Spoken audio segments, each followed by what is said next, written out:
भेद्य मंगलमय मंगल करण वीतराग विज्ञान नमो ताहि जाते भये अरहंतादि महान करि मंगल करि हो महाग्रंथ करण को काज जाते मिले समाज सब पावे निज पद राज। मोक्ष मार्ग प्रकाशक ग्रंथराज पर हमारी चर्चा चल रही है। 7वां अधिकार हम देख रहे हैं, निश्चयाभासी का प्रकरण है।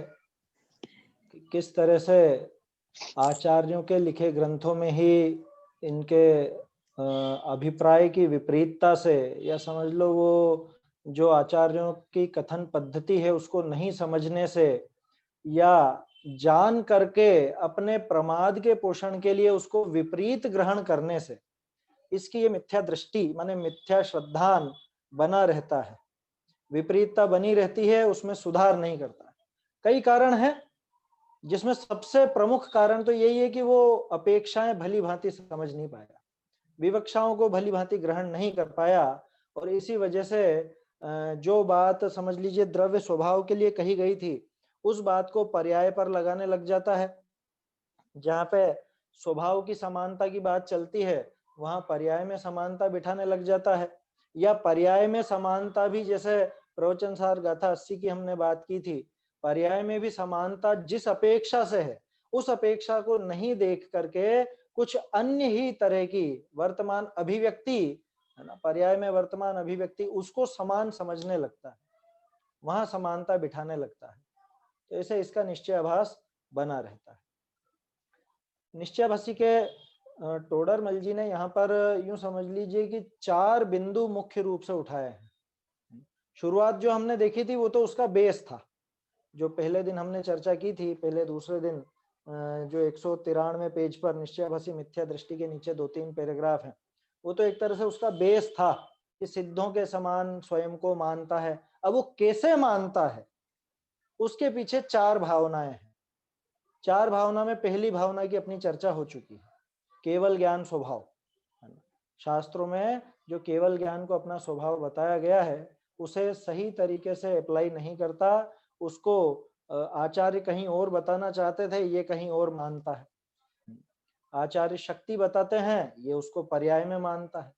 आचार्य कहते हैं कि वो स्वभाव है, ये कहता है कि मेरे प्रदेशों में अभी फैला हुआ है। आचार्य सूर्य का उदाहरण देते हैं तो उसको भी ये घटित ऐसा कर लेता है कि बादल आड़े आ जाए तो भी सूर्य तो है ना, ठीक ऐसे ही केवल ज्ञानावरण आड़े आ गया तो केवल ज्ञान तो है ना, ऐसा घटित कर लेता है। तो ऐसी अनेक प्रकार की विपरीतताएं इसके चलती हैं।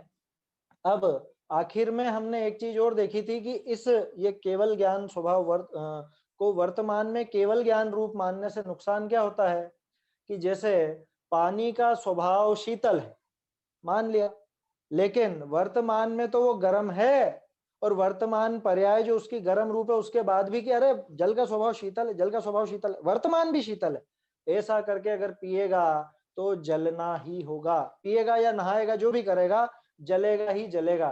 ठीक उसी तरह से स्वभाव में जो शुद्धता, स्वभाव केवल ज्ञान स्वभाव जो बताया, शक्ति बताई, उसको वर्तमान पर्याय पर घटित करेगा तो निश्चित रूप से दुखी ही होगा, और दुखी होता आया है।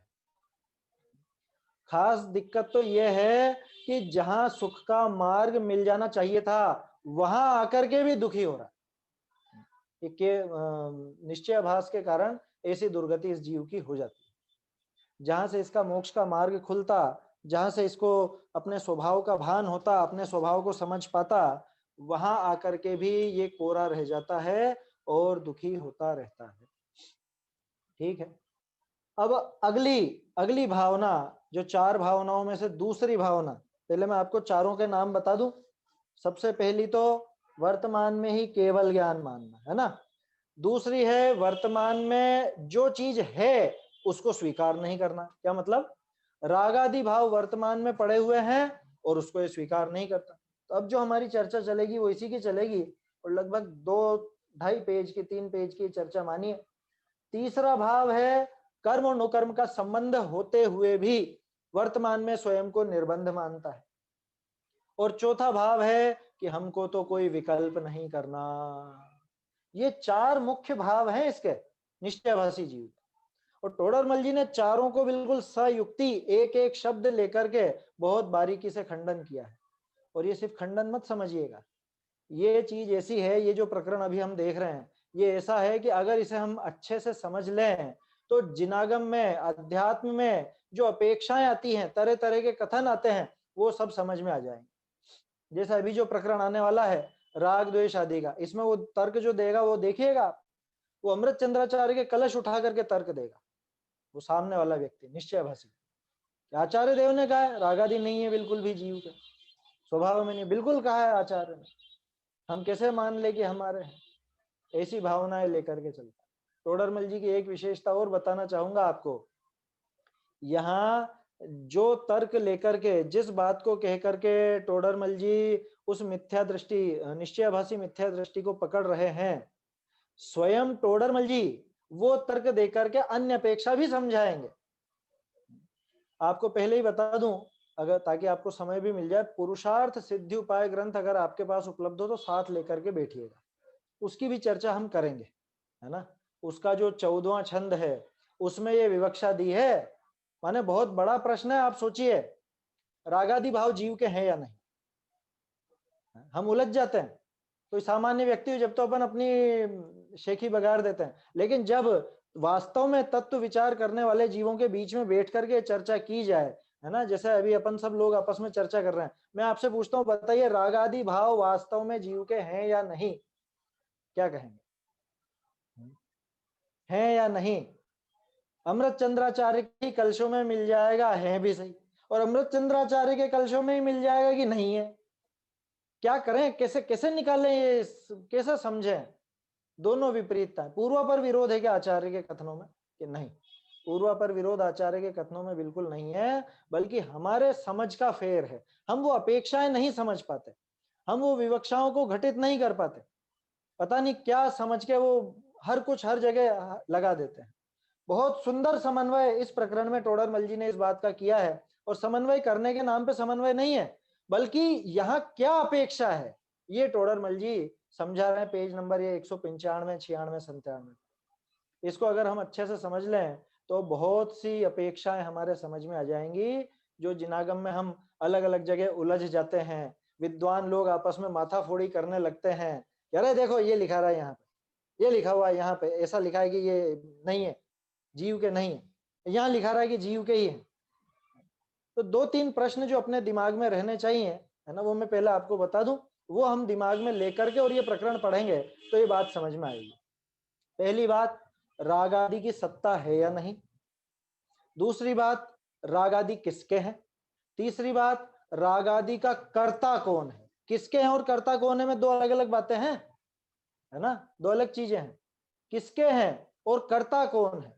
तो ये तीन प्रश्न हमारे दिमाग में बने रहेंगे तो हम ये चीज अच्छे से समझ पाएंगे। तो रागादि भाव हैं या नहीं, किसके हैं और इनका कर्ता कौन है, इन सबका जवाब यहाँ पर मिलेगा और निश्चयाभास की भावना भी दूर हो जाएगी।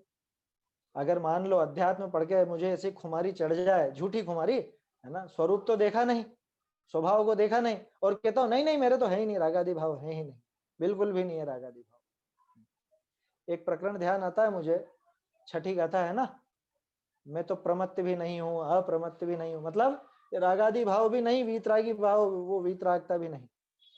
अब ये बात कौन कहे कि जो पूरी तरह से प्रमाद में पड़ा हुआ जीव हो, वो अगर ये बात कहे तो उसके मुंह से ये बात शोभा नहीं देती, वो है निश्चयाभास। प्रसंग सबको ध्यान होगा लगभग लगभग, है ना। बाबूजी का प्रसंग शायद पहले भी मैंने जिक्र किया, वहां पे बम्बई या देवलाली कहीं पर गए थे बाबूजी, और वहां पे ऐसा प्रकरण बना, उनसे आग्रह किया गया छठी गाथा लीजिए साहब। और बाबूजी ने देखा कि अरे इनके खाने पीने में मतलब भक्ष्य भक्ष का विचार नहीं है, और ये सुनना चाहते हैं कि मैं प्रमत्त भी नहीं हूँ, मैं अप्रमत्त भी नहीं हूँ। तो बाबूजी ने छठी गाथा ली नहीं, 5 दिन हो गए, 6 दिन हो गए, 7 दिन हो गए। लोगों ने कहा गाथा लीजिए ना आप। गाथा कहाँ से ले, पहले ये स्वीकार तो कर कि प्रमाद की दशा पड़ी है। अभी तो यहाँ मैं पहले से ही मान बैठा हूं ये दशा होती ही नहीं है, रागादि भाव मेरे है ही नहीं, ये भक्ष भक्ष खाने का जो भाव है, ये उल्टा विचार है, ये है ही नहीं, ऐसा मान बैठा हूं मैं तो। और बाहर में अनर्गल प्रवृत्ति नजर आ रही है, पूरा प्रमाद में डूबा हुआ है, और उसके बाद कहता है कि मैं प्रमत्त भी नहीं है अप्रमत्त भी नहीं। उसके लिए नहीं होगा, वो उस अपेक्षा को समझ ही नहीं पाया, है ना। वो निश्चयाभास का प्रकरण है। तो ये बहुत बढ़िया प्रकरण है। मैं तो ये कहता हूँ वो जो केवल ज्ञान वाला प्रकरण था कि वर्तमान में केवल ज्ञान मानता, उससे ज्यादा ज्वलंत और उससे ज्यादा समझने लायक प्रकरण ये है। क्योंकि चलो केवल ज्ञान तो अभी नहीं, अपन ये स्वीकार कर लेंगे, लेकिन रागादि के मामले में हम असमंजस की स्थिति में आ जाते हैं। क्या करें साहब, है या नहीं, क्या माने? हमारा स्वभाव माने कि स्वभाव है ही नहीं ऐसा माने, पर्याय में माने या नहीं माने, क्या माने? क्या है अपेक्षा? क्यों लिख दिया आचार्य ने ऐसा? सीधा सीधा एक कथन लिख देते ना, तो हमें इतना कंफ्यूजन ही नहीं होता।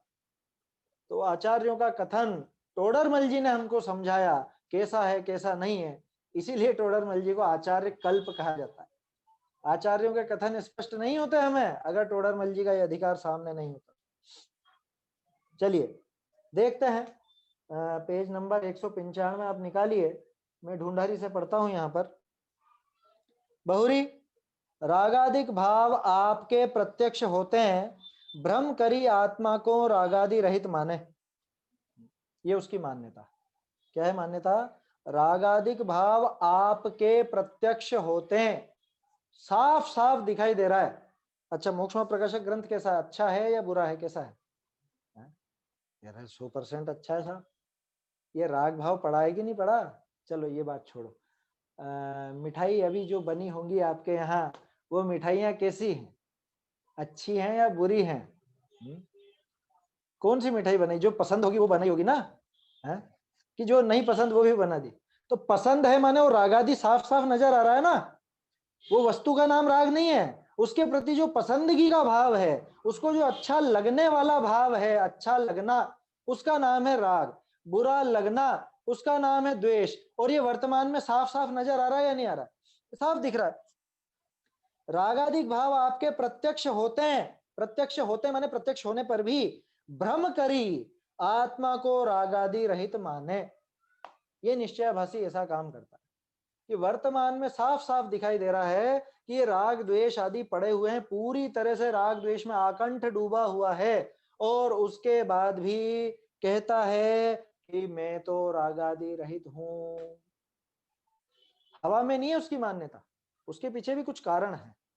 उसने भी पढ़ लिख करके, टोडरमल जी ने शुरू में ही लिख दिया कि अब जो जीव जैन हैं, जैन शास्त्रों को पढ़ते हैं, उसके बाद भी उनके वो भूल रह जाती है। तो इसके जो मान्यता पनपी है, ये कुछ जैन शास्त्र पढ़ के या जैन उपदेश सुन करके ही पनपी है। ठीक है, अभी वो तर्क देगा। अभी तो टोडरमल जी ने स्थापना की है उसकी मान्यता की।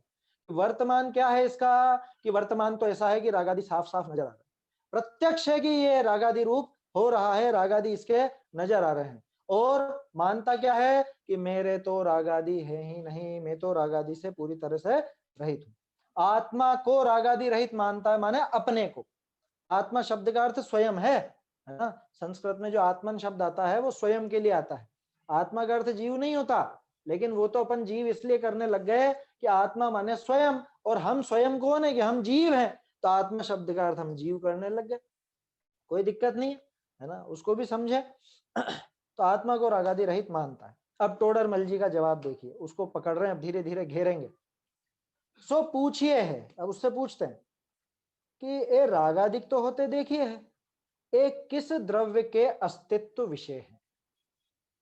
पहला प्रश्न क्या था अपने दिमाग में? रागादि है या नहीं, है ना। दूसरा क्या था? है तो किसके है? ये दोनों बातें इसमें आ गई कि ये रागादिक होते तो देखिए है, कि भैया है तो सही देख। ये जो तू पसंद कर रहा है किसी को, ये जो तू किसी को बुरा समझ रहा है, ये राग और द्वेष है तो सही, है ना। अब है तो तू हमको ये बता कि ये किस द्रव्य के अस्तित्व में है। ये प्रकरण है ना, नीचे आप देखिए टोडरमल जी 2-3 पैराग्राफ बाद सिद्ध करेंगे कि कहाँ पे है। टोडरमल जी एक शब्द भी नहीं छोड़ते हैं, एक एक शब्द का पूरा खुलासा करते हैं कि ये होते दिख रहे हैं, ये किस द्रव्य के अस्तित्व में है। जो शरीर व कर्म रूप पुद्गल के अस्तित्व विषय होई, तो ए भाव अचेतन व मूर्तिक होई। सो ए रागादिक प्रत्यक्ष चेतनता लिए अमूर्तिक भाव भासे है, ताते ए भाव आत्मा ही के हैं। क्या अभी सिद्ध नहीं किया है, अभी पहला पक्ष रखा, अभी तो सामने वाला भी थोड़ा सा कुछ बात करेगा है? क्या कह रहे हैं कि भाई अगर ये शरीर या कर्म रूप पुद्गल के अस्तित्व में माने, ये जो रागादि भाव हो रहे हैं, ये जो मिठाइयां अच्छी लग रही हैं, अथवा ये जो मोक्ष मार्ग प्रकाशक हमको अच्छा लग रहा है, तो ये भाव हुए तो हैं, और हुए हैं अगर इनको हम पुद्गल का माने, किसका माने, शरीर का या कर्मों का।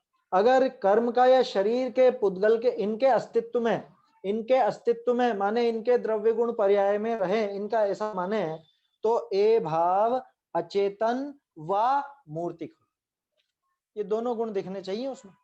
क्यों कि पुद्गल में दो विशेषताएं हैं। पुद्गल एक तो अचेतन है, उसमें चेतनपना नहीं है, जड़पना है। दूसरा ये मूर्तिक है। तो जो जिसका हो उसमें वैसे गुण दिखने चाहिए, है ना। जो जिसका पैदा हुआ हो, जिससे पैदा हुआ हो, उसकी वैसे ही कुछ ना कुछ गुण नजर आता है ना। जैसे आप किसी बच्चे को देख के कहते हो अरे ये तो बिल्कुल इसके पापा की टू कॉपी है, या ये तो बिल्कुल इसकी माँ पर गया है, या इसके दादा पर गया है, या बुआ पर गया है, जो भी है। तो जो जिसके यहाँ पैदा हुआ उसके जैसा कुछ तो दिखेगा। अब ये रागादि भाव अगर इस शरीर के हों तो शरीर दिखाई देता है, मूर्तिक है, तो रागादि भाव भी दिखते हैं। शरीर का ऐसा कौन सा हिस्सा है जो नजर नहीं आता, बताओ। सारा पूरा एक एक चीज नजर आती है। यूं मत समझना कपड़े में ढका इसलिए, ऐसा नहीं कह रहा हूं। आप तो वो जो पूरे शरीर के अंग वगैरह का फोटो आता है ना साइंस की किताबों में, अंदर के हार्ट वगैरह का, फेफड़ों का, और उनका सारी चीजें नजर आती है ना। डॉक्टर लोग खोल करके पूरा दिखा तो देते हैं, तो पूरा नजर आता है। दूसरा कर्म, शरीर हो गया नो कर्म, और एक हो गया कर्म। अगर कर्म रूप हो, कर्म की सत्ता में हो, तो भी इनमें मूर्तिक पना तो होना चाहिए, क्योंकि कर्म भी पुद्गल। तो एक तो मूर्तिक पना होना चाहिए, दूसरा अचेतन पना होना चाहिए।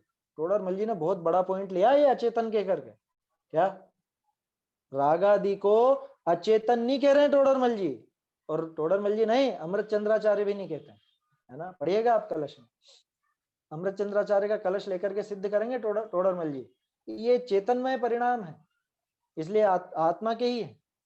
दो बिंदु क्या कि या तो ये अमूर्तिक हो, या ये अमूर्तिक और इनमें अचेतन पना पाया जाना चाहिए। मूर्तिक होने चाहिए थे और अचेतन पना पाया जाना चाहिए था। जबकि ये भाव कैसे हैं, जबकि ये भाव तो अमूर्तिक हैं और इनमें चेतनता पाई जाती है, चेतन पना पाया जाता है। क्या कह रहे हैं देखिए, ए पुद्गल के अस्तित्व विषय होई तो ए भाव अचेतन व मूर्तिक होई, सो तो ए रागादिक प्रत्यक्ष चेतनता लिए अमूर्तिक भाव भासे है। कैसे भाव हैं, अमूर्तिक हैं और चेतनता लिए हुए हैं, ये अचेतन नहीं है। ताते ए भाव आत्मा ही के हैं। लो टोडरमल जी ने सिद्ध कर दिया। अभी ऐसे सिद्ध नहीं कि टोडरमल जी ने कह दिया तो मान लिया, जवाब तो आगे आएगा। जैसे प्रश्न पूछा था ना, ये किस द्रव्य के अस्तित्व में है, ऐसा का ऐसे ही जवाब देंगे टोडरमल जी।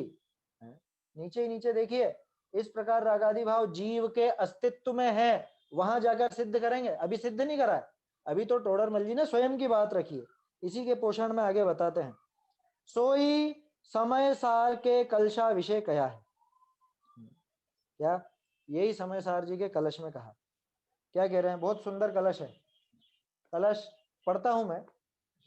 कार्यत्वाद कृतम न कर्म न च जीव प्रकृत्योर्द्वयो रज्ञाया प्रकृते स्वकार्य फल भो भावानुषंगात् कृति नैकस्या प्रकृते रचित्वलसना जीवोस्य कर्ता ततो जीवस्यैव च कर्म तच्चिदनुगम ज्ञाता न यत् पुद्गलः। क्या कह रहे हैं, ज्ञाता न यत् पुद्गलः, चूंकि पुद्गल ज्ञाता नहीं है। देखो एक कलश है ना, 4 लाइन है, मैं शॉर्ट में आपको इसका सार बताता हूँ। 4 लाइनों में 4 ऑप्शन है, 4 ऑप्शन है प्रत्येक लाइन में। पहली लाइन में क्या है, सामने वाले का तर्क भी और अपना जवाब भी है। भाई 4 ऑप्शन है इन रागादि को छोड़ने के। भाई एक तो ये कि रागादि है ही नहीं, पहली बात, मतलब इनका कोई भी कर्ता नहीं है, ऐसा कहना चाहिए, है ही नहीं, नहीं कहना चाहिए, इनका कोई कर्ता नहीं है, पहला ऑप्शन ये। तो उसका जवाब क्या कि इनका कर्ता कोई ना कोई तो है, क्योंकि ये कार्य रूप है, ये न्याय की बात है, ये कार्य है तो इनका कर्ता भी है कोई ना कोई। आया समझ में? अकृत नहीं है, ये अकृत्रिम नहीं है, ये किए गए हैं, किए गए हैं, नए हैं, इसलिए कोई ना कोई तो इनका कर्ता है। ये पहली बात थी। दूसरी बात कि एक काम किया जाए, इनका कर्ता किसको माने कि जीव और पुद्गल दोनों को मान लो। क्या नहीं भाई, दोनों को भी नहीं मान सकते, दोनों की मिली जुली संतान नहीं कह सकते इसको। क्यों नहीं कह सकते? क्योंकि दोनों का किया हुआ हो तो दोनों को सजा मिले, दोनों ही फल भोगे, लेकिन पुद्गल तो कोई फल भोगता नहीं है। आया समझ में? तीसरी बात कि एक काम करो, इनको कर्मों को ही इनका कर्ता मान लो, कि कर्मों को इनका कर्ता नहीं मान सकते। क्यों नहीं मान सकते? कि कर्म तो अचेतन है, कर्म जानते हैं क्या कुछ? कर्म कुछ नहीं जानते, वो तो बिल्कुल अचेतन है, जड़ है, उनमें इतनी समझ नहीं है कि ऐसा ऐसा भाव करूं, ऐसा कुछ करूं। तो तीसरी बात भी फेल हो गई। अब बचा चौथा ऑप्शन कि इनका कर्ता जीव ही है। माने देखो, पहला ऑप्शन तो क्या था कि ये अकारण ही हो गए, अपने आप हो गए, अकर्तृक है ये, यानी कि इनका कोई कर्ता नहीं है, तो ऐसी बात तो बिल्कुल नहीं। दूसरी बात कि दोनों की मिली जुली सरकार है, कि ऐसा भी नहीं है, क्योंकि फल एक ही भोगता है, दोनों नहीं भोगते। तीसरी बात कि अकेला कर्म इनका करता है, कि वो भी नहीं, क्योंकि कर्म तो जड़ है, अचेतन है। तो फिर क्या बचा कि जीव ही है। क्यों? उसमें हेतु देखिए आप, जीवस्यैव च कर्म, जीव के ही है ये कर्म। क्यों? कि तच्चिद अनुगम, चिद अनुगम, चैतन्य के अनुगामी, माने ये चैतन्य परिणाम है। कौन? रागादि भाव। कौन कह रहा है ये 203वें कलश में अमृत चंद्राचार्य कह रहे हैं। 203वां कलश पता कहां पे? सर्व विशुद्ध ज्ञान अधिकार, सर्व विशुद्ध ज्ञान अधिकार में जहां सबसे टॉप की बातें कही है अमृत चंद्राचार्य ने, कुंद कुंदाचार्य ने, वहां पे अमृत चंद्राचार्य कह रहे हैं कि ये चैतन्य के अनुगामी परिणाम है, चैतन्यमयी है, चेतनामयी है। दूसरी बात, ज्ञाता न यत पुद्गल, और पुद्गल तो ज्ञाता है नहीं, चेतना किसके जिम्मे है? कि चेतना तो जीव के पास ही है, और जीव के पास होने की वजह से ये जो भाव हैं ये स्वयं चेतनमयी है, और चेतनमयी है इसलिए ये जीव के ही हैं। ये जो पैराग्राफ दिया ना, मैं इसको पढ़ देता हूं, आपको ये समझ में तो आ ही जाएगा आसानी से। क्या कह रहे हैं? या का अर्थ, यह रागादि रूप भाव कर्म है, सो काहू करी न किया नहीं है। क्या मतलब? कि किसी ने भी नहीं किया हो ऐसा नहीं है, जाते यह कार्यभूत है, ये किया हुआ कार्य है। बहुरी दूसरा बिंदु, जीव और कर्म प्रकृति इन्हीं दोनों का भी कर्तव्य नहीं, कि दोनों ने मिलके किया हो ऐसा नहीं। जाते हैं ऐसे होई तो अचेतन कर्म प्रकृति के भी तिस भाव कर्म का फल सुख दुख ताका भोगवना होई, सो असंभव है। भाई दोनों ही भोगे ना, दो जनों ने मिलके कोई कांड किया तो सजा एक को होगी कि दोनों को होगी? दोनों को ही होगी, पुलिस तो दोनों को ही पकड़ेगी। एक ने किया तो एक को पकड़ेगी, दोनों ने किया तो दोनों को पकड़ेगी, लेकिन ये दोनों को तो होती ही नहीं सजा, तो इसका मतलब ये दोनों का कर्तव्य नहीं है। बहुरी एकली कर्म प्रकृति का भी यह कर्तव्य नहीं। क्यों? कि जाते हैं वाके अचेतन पनो प्रकट है, वो कहां से करे, वो बेचारे कहां से कर ले। बाबूजी की पंक्तियां याद आ जाती हैं, थारो ही अपराध चूक तो कर्म अचेतन आंधो, कि कर्म तो अचेतन है, कर्म तो अंधा है, उसको कोई ज्ञान नहीं है। थारो ही अपराध चूक तो, कि ये चूक तेरी है, तेरा ही अपराध है। अचेतन पनो प्रकट है, ताते इस रागादिक का जीव ही करता है, और सो रागादिक जीव ही का कर्म है। क्यों? जाते हैं भाव कर्म तो चेतना का अनुसारी है, चेतना बिना न हो ही। टोडरमल जी ने कितना बड़ा हेतु दिया यहाँ, कि ये जो भाव कर्म है, अच्छा इनका नाम भाव कर्म क्यों है? टोडरमल जी ने जवाब दिया, इनका नाम भाव कर्म क्यों है, शायद दूसरे अधिकार में या तीसरे अधिकार में है, कि ये उन कर्म के निमित्त से हुए जीव के भाव हैं, इसलिए इनका नाम है भाव कर्म। क्या ऐसी परिभाषा है भाव कर्म की? सबसे सरल। भाव कर्म का नाम भाव कर्म क्यों? कि वो द्रव्य कर्म के निमित्त से जीव के भाव हुए हैं, इसलिए इनका नाम है भाव कर्म। द्रव्य कर्म की विधि कि जो द्रव्य कर्म रूप परिणमा, उसका नाम द्रव्य कर्म, वो पुद्गल है। इतनी सीधी सीधी परिभाषाएं बनाई है टोडरमल जी ने, बहुत बड़ा योगदान है टोडरमल जी का। क्या कह रहे हैं? जाते हैं भाव कर्म तो चेतना का अनुसारी है, और पुद्गल ज्ञाता है नहीं, है ना। एक सेकंड, ये पंक्ति शायद छूट गई यहाँ पर। जीव करता है और सो रागादि भाव जीव का ही कर्म है। जाते हैं भाव कर्म तो चेतना का अनुसारी है, चेतना बिना न होई। ये हाशिए में लिखा हुआ था इसमें हस्तलिखित में। भाव कर्म तो चेतना का अनुसारी है, चेतना बिना होना उसका संभव ही नहीं है, असंभव है। कि ये टेबल है, इस टेबल पर ऐसे हाथ से जोर से आप हाथ पटकिए, क्या करेगी ये टेबल? चिल्लाएगी कि मुझे क्यों मारा है? या मान लो बच्चे ने कोई पुस्तक फाड़ दी, कोई कागज फाड़ दिया, तो अब कागज क्या चिल्लाएगा? मुझे बहुत दर्द हो रहा है, इसने मुझे फाड़ दिया। उसको ऐसा रागादि भाव होता है, दुख होता है कि नहीं होता? वहां चेतना परिणाम नहीं है, तो वहां रागादि भी पैदा नहीं होते। जबकि जीव के चेतना परिणाम है और यहाँ रागादि पैदा होते हैं। क्यों? क्योंकि रागादि परिणामों को पैदा होने के लिए चेतनमयी होना अनिवार्य है एक तरह से, ऐसा यहाँ टोडरमल जी बताना चाह रहे। जो रागादिक भावनिका, एक मिनट, एक लाइन छूट गई यहाँ पर। हाँ, कर्म तो चेतना के अनुसारी है, चेतना बिना न होई, और पुद्गल ज्ञाता है नहीं। ये पुद्गल तो ज्ञाता है ही नहीं, पुद्गल में ज्ञान है नहीं,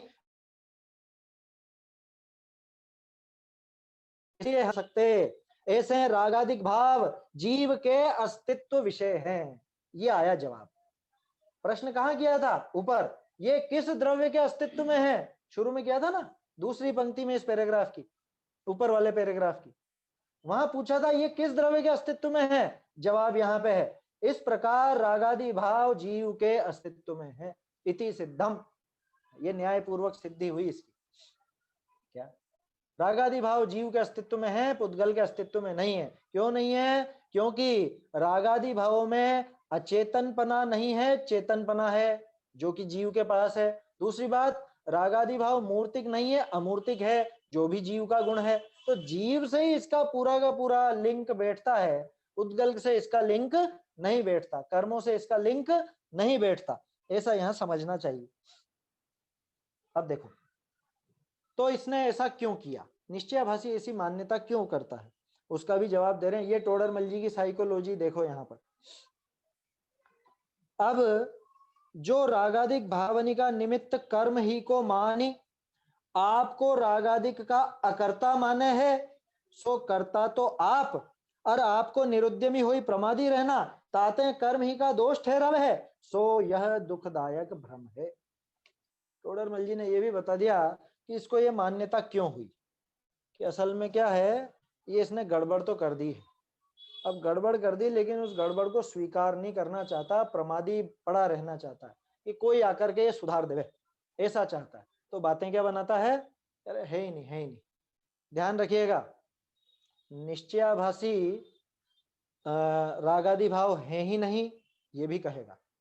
निश्चयाभासी ये भी कहेगा कि रागादि भाव मेरे नहीं है, कर्म के हैं।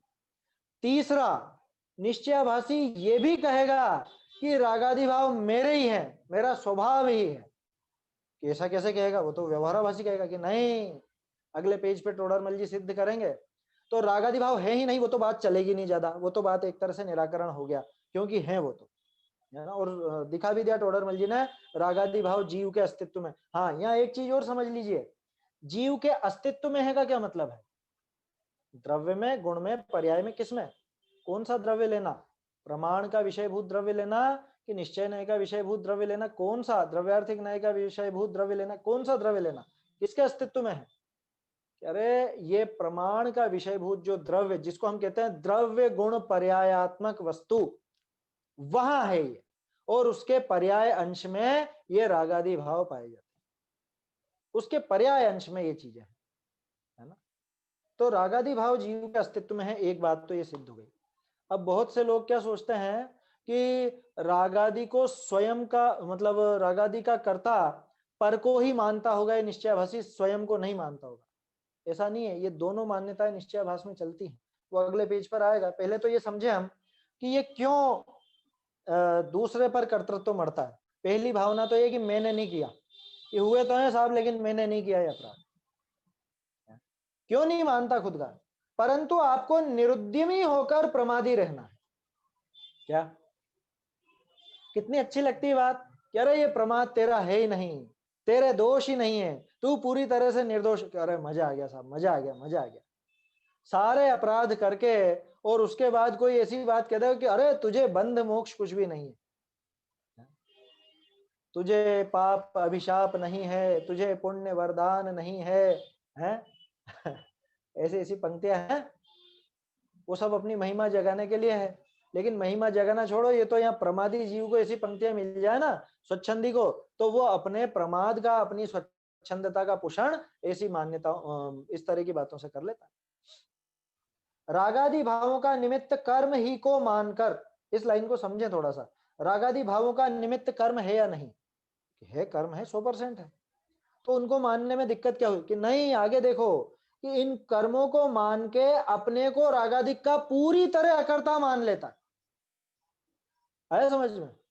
वो पूरा जोर उसने निमित्त पर ही डाल दिया कि अरे सब कर्मों का काम है, मेरा कुछ भी नहीं है, कर्मों नहीं किया है, कर्मों नहीं किया, मेरा कुछ भी इसमें योगदान नहीं है, मेरा रोल नहीं है, ऐसा समझ बैठता। रागादि भावों का निमित्त कर्मों ही को मानकर अपने को रागादि का अकर्ता मानता है। वे कर्ता तो आप हैं, ये वे नहीं है, यहाँ पे ये सुधार होना चाहिए था, ये चूक गए यहाँ पर। सो कर्ता तो आप है। ये वे शब्द गलत आ गया है, इसको सुधार लें, ये हमारे संशोधन पत्र में भी नहीं जुड़ा, यहाँ हम लोग भी चूक गए। क्योंकि वे का क्या अर्थ निकालेंगे आप? वे कर्ता तो आप हैं। सो कर्ता तो आप है भैया, कर्ता तो तू खुद है, परंतु आपको माने स्वयं को निरुद्यमी होकर प्रमादी रहना है, इसलिए कर्म ही का दोष ठहराते हैं। मुझे तो कुछ नहीं करना है, पड़े रहना है, इसलिए क्या कहूंगा मैं, ये मेरा काम नहीं है, ये मेरा काम नहीं है, ये मेरा काम नहीं, मैंने नहीं किया। जैसे कोई बच्चा हो ना, अब वो उसने कुछ समझ लो घर पर कुछ सामान फैला दिया, गंदगी फैला दी, या समझ लो दूध ढोल दिया। अब उसको पता है कि ये मुझसे ही साफ करवाएंगे, मुझसे ही सारा काम करवाएंगे, तो क्या कहता है, मैंने नहीं किया, मैं नहीं जानता, मेरा काम नहीं है, बस वैसा का वैसा काम ये करता है। इसको पड़ा रहना है, आलसी बना रहना है, प्रमादी रहना है, इसलिए कर्म ही का दोष ठहराते हैं। क्या? अरे किया होगा, कर्मों ने किया होगा, हम नहीं जानते साहब, कर्मों ने किया होगा। तो है तो सही ग्रंथों में कथन, कर्मों को ही करता बताया तो है, क्या है उसके पीछे अपेक्षा, वो सब बताएंगे टोडर मल जी। और कर्मों पर ही अगर ढोल दिया जाए तो क्या नुकसान होगा, ये भी बताएंगे। सो यह दुखदायक भ्रम है कि भैया ये जो भ्रम है ना, ये भयंकर दुख देने वाला है। कौन सा दुख देने वाला है?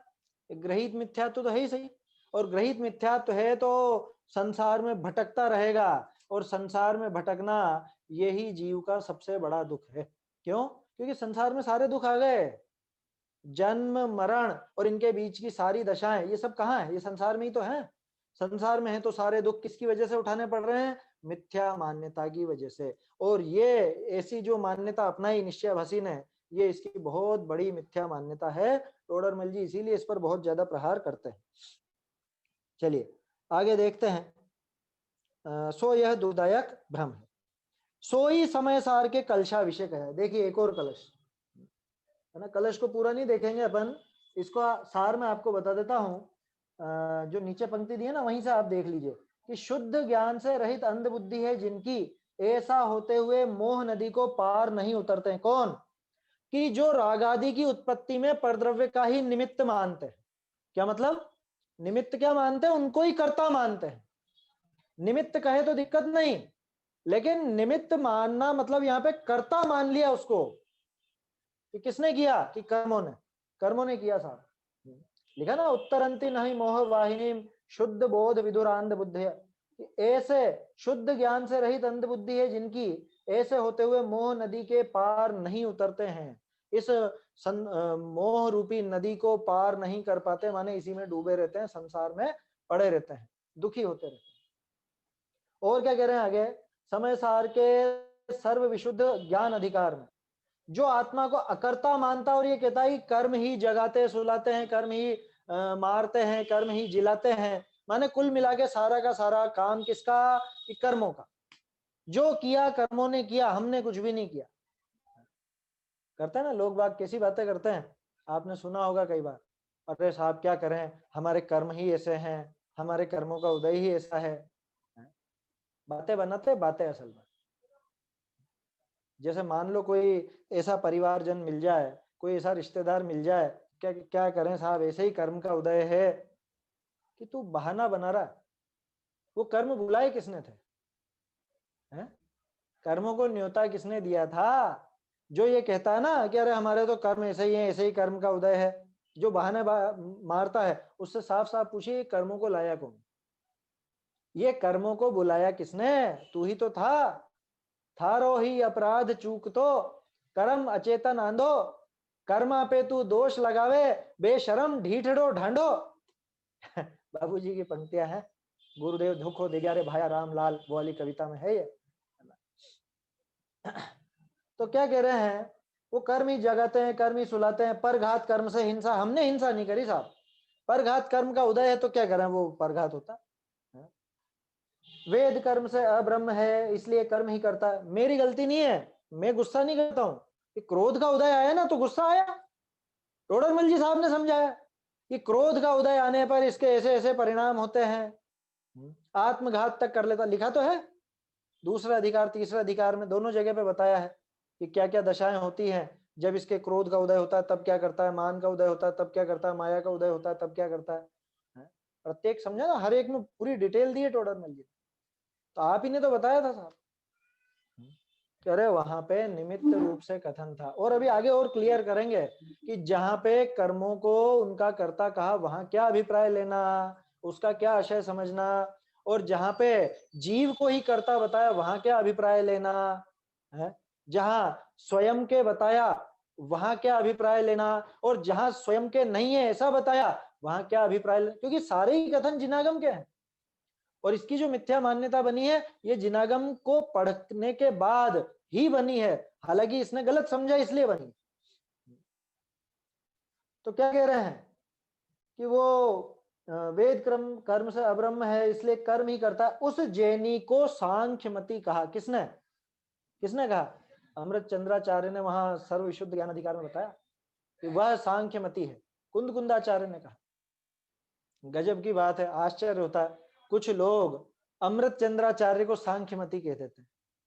ऐसे ऐसे विद्वानों से मिला हूं मैं क्या, मतलब उनको पता चला कि भाई हम टोडरमल स्मारक में पढ़ रहे, अरे वो वहां पे अमृत चंद्राचार्य का पढ़ाते हैं, वो मत पढ़ो, जयसेनाचार्य का पढ़ो।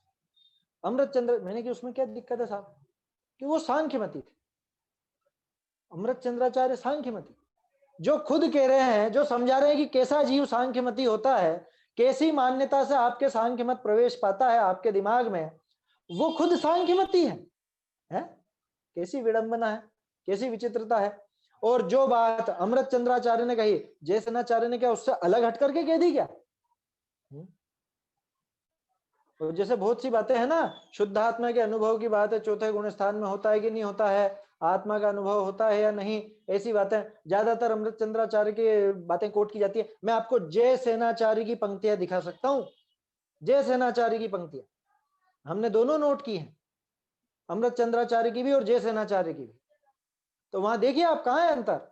तो किसी के दिमाग में अगर ऐसा हो कि अमृत चंद्राचार्य का नहीं पढ़ना, जय सेनाचार्य का पढ़ना, तो वो पढ़ो, वहां भी यही बात मिलने वाली है।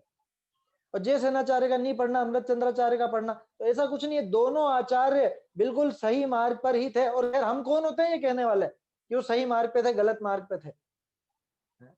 अमृत चंद्राचार्य के बारे में हमारी हैसियत नहीं है कि हम टिप्पणी कर सकें।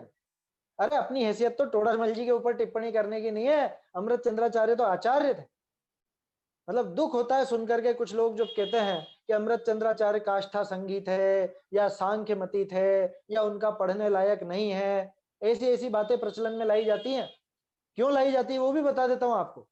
क्योंकि अमृत चंद्राचार्य का ज्यादातर कौन लोग पढ़ते हैं कि जयपुर से जुड़े लोग या सोनगढ़ से जुड़े लोग या कांजी स्वामी के अनुयायी पढ़ते हैं, इसलिए अमृत चंद्राचार्य का ही विरोध करते हैं। क्या मतलब व्यक्तिवाद कितना घुसा हुआ है दिमाग में, ये सोचो आप। हमेशा ध्यान रखिए, व्यक्ति मुख्य नहीं होता, मुद्दा मुख्य होता है। अमृत चंद्राचार्य कुछ और बातें कहते हैं तो क्या हमको वैसी श्रद्धा होती उन पर जैसी आज है? हम अमृत चंद्राचार्य के नाम से थोड़ा कुछ लेना देना, हमने तो देखा तक नहीं उनको, जानते भी नहीं, उनका परिचय तक नहीं हमको कि कौन से वंश के थे, क्या थे, हमारा कोई रिलेशन बैठता है क्या उनके साथ, ऐसा कुछ घटित होता है क्या? अरे उनकी वो बातें ऐसी गजब की हैं, उससे वो आत्म स्वभाव समझने में मदद मिलती है, उससे कुंदकुंदाचार्य का रहस्य पूरा का पूरा समझ में आता है, कुंदकुंदाचार्य का हृदय पूरा खुल जाता है, इसलिए अमृत चंद्राचार्य की महिमा आती है। और इसीलिए टोडरमल जी की महिमा आती है कि उन्होंने वो विवक्षाएं खोली, उन्होंने वो अपेक्षाएं खोली। तो व्यक्ति मुख्य नहीं होना चाहिए, मुद्दा मुख्य होना चाहिए। मुद्दा अगर अच्छा है, मुद्दा आपके समझ में आ रहा है, तो जिसने वो मुद्दा समझाया वो व्यक्ति भी अपने आप महान कहलाएगा, वो व्यक्ति की भी महिमा आएगी ही आएगी। यही कारण है कि गुरुदेव की महिमा आती है, यही कारण है कुंदकुंदाचार्य की महिमा आती है, अमृत चंद्राचार्य की महिमा आती है, टोडरमल जी की महिमा आती है। आया समझ?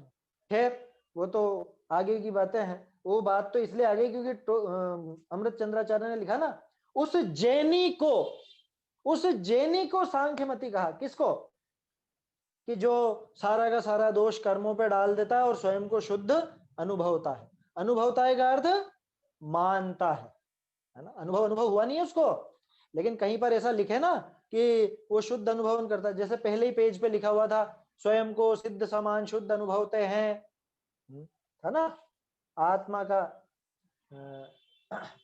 अपने आत्मा को सिद्ध समान अनुभवते हैं, अनुभवते हैं माने मानते हैं। अनुभव हुआ नहीं है उसको कुछ भी, उसने स्वाद नहीं चखा है। क्या कह रहे हैं कि उस जैनी को सांख्यमती कहा, जैसे सांख्यमती आत्मा को शुद्ध मानकर स्वच्छंद होता है, उसी प्रकार ये हुआ। ये सांख्यमती भी ऐसा ही करता है, वो भी शुद्ध शुद्ध शुद्ध करता है, सारा दोष कर्मों पर प्रकृति पर डाल देता है कि सारा खेल प्रकृति का है, माया का है, जो भी है ना। बाकी तो न्याय ग्रंथों में आप पढ़ ही रहे हैं, वीर सागर जी भाई साहब पढ़ा रहे हैं न्याय दीपिका, उसमें भी सांख्य मत की बातें आएंगी। तो जैसे सांख्यमती अपने को शुद्ध कहता है, और शुद्ध मानकर, शुद्ध कहने में समस्या नहीं है, शुद्ध मानने में भी समस्या नहीं है, लेकिन शुद्ध मानकर किया क्या कि शुद्ध मानकर स्वच्छंदी हो गया।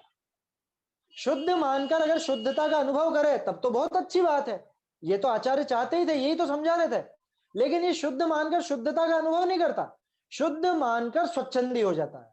क्या कि आत्मा कुछ भी खाता पीता नहीं है? तो क्या करना, अब जी भर के खाओ, ऐसा स्वच्छंदी हो गया। क्या? इसलिए भक्ष भक्ष का विचार मत करो, आत्मा तो खाता ही नहीं, तो मैंने कहाँ खाया आलू प्याज, मैंने अभक्ष कहाँ खाया, क्यों नहीं खाया कि मैं तो खाता ही नहीं हूं। समझ में आई बात? ये शुद्ध आत्मा खाता पीता नहीं है, बात गलत है क्या? बिल्कुल सही बात है। ये मानना गलत है क्या? कि बिल्कुल गलत नहीं है मानना, सही है मानना, लेकिन मान करके किया क्या? अगर मैं वो खाने पीने से रहित अपने आत्मा का शुद्ध स्वभाव का अनुभव करूं तब तो बिल्कुल अच्छी बात है, वैसा ही होना चाहिए था। लेकिन मैंने तो क्या किया, आत्मा खाता पीता नहीं है, अब जी भर के खाए जा। और नाम ले देना, कोई पूछे कि अरे आप आलू खाते हो, कि नहीं आत्मा तो खाता ही नहीं है। तो मैंने कहाँ खाया? समझ में आ रही है बात? वो है सांख्यमती, वो जैनी सांख्यमती है। गजब हो गया, वो जैनी सांख्यमती कि वास्तव में ये जो जैन दर्शन, सांख्य दर्शन, योग दर्शन, ये कोई जन्म से नहीं मिलता है, माने ये दर्शन है, विचारधारा है, तब वो कहीं भी पैदा हुआ हो, चाहे वो जैन में पैदा हुआ हो, लेकिन जरूरी नहीं कि जैनी हो। जैसा आजकल हम देखते हैं, जैन कुल में पैदा तो हो गए लेकिन जैनत्व के लक्षण ही नहीं नजर आते हैं लोगों को। रात में खा रहे हैं, भक्ष भक्ष का विचार नहीं है, बाजार का खाना पीना चालू है, और खुद को कहते हैं हम जैन हैं। क्यों? क्योंकि हम सन ऑफ जैन हैं, हमारे बाप दादा जैन थे, इसलिए हम भी जैन हैं। भैया जैन तो धर्म है, गुरुदेव कहते थे ना, आ कहीं संप्रदाय व बाड़ो नहीं, क्या कोई संप्रदाय नहीं है, कोई बाड़ा नहीं है कि पैदा हो गए तो आप इसमें आ गए। जैन बनता है जी, जैन पैदा नहीं होता।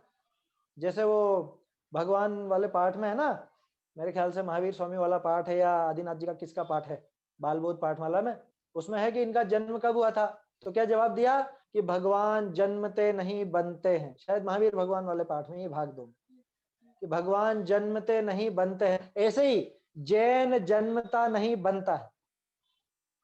आया समझ में? अपने भावों से, अपनी क्रिया से, जो भी है। तो उसी प्रकार ये हुआ। देखिए समय तो अपना हो गया है, मैं सोच रहा था वो प्रकरण आज ही आ जाता। अभी श्रद्धान में दोष क्या हुआ कि श्रद्धान से दोष ये हुआ कि रागादिक को अपना नहीं जाना, एक बात। अगला बिंदु, अपने को अकर्ता माना क्योंकि मेरे है ही नहीं करता। इससे क्या हुआ, रागादि मेरे है ही नहीं तो रागादि होने का भय नहीं रहा। तीसरी बात। चौथी बात, अब भय नहीं रहा तो मैं रागादि मिटाने का उपाय भी क्यों करूंगा, नहीं करता। और अब पांचवा आखिर में क्या हुआ, तब स्वच्छंद होकर खोटे कर्मों का बंध करके अनंत संसार में रुलता है। ये इस मान्यता से नुकसान हुआ। अभी प्रकरण पूरा नहीं हुआ है। जैसे अपन ने देखा था, वो स्वयं को वर्तमान में केवल ज्ञान स्वभावी मानने से क्या नुकसान हुआ, वो अपन देख चुके थे, आखिर में दिया था। ये अभी अंतिम बिंदु नहीं आ गया। अब टोडरमल जी समझाएंगे। अब जो प्रकरण आएगा ना, अब हम जो कल बात करेंगे, वो कल माने अब सोमवार को बात होगी, कल और परसों तो बात होगी नहीं, शनि रवि को। अब जो प्रकरण आएगा वो बहुत खास है। उसमें वो विवक्षाएं खुलेंगी कि अगर रागादि भाव आत्मा के हैं तो वो कैसे, अगर वो रागादि भाव आत्मा के नहीं है तो कैसे नहीं है, अगर रागादि भावों का कर्ता आत्मा को कहा तो कैसे कहा, और उनका कर्ता आत्मा को नहीं कहा तो कैसे नहीं कहा। ये सारी विवक्षाएं यहाँ पर खुलेंगी, है ना। पुरुषार्थ सिद्ध्युपाय का जो 14वां छंद है, उसकी टीका भी आप लोग देखिए और ये प्रकरण भी पढ़िए, काफी अच्छे से समझ में आएगा। टोडरमल जी साहब का बहुत बहुत उपकार है हम पर, जो ये विवक्षाएं समझाई, ये अपेक्षाएं समझाई, है ना। ये चीजें देखेंगे अपन, है ना, मूल ग्रंथ से भी देखेंगे। आज का समय अपना हो चुका है। निज निधि निज में बताई, यह अनंत उपकार है। इसके लिए जिन वाणी माँ को वंदना शत बार है, वंदना शत बार है।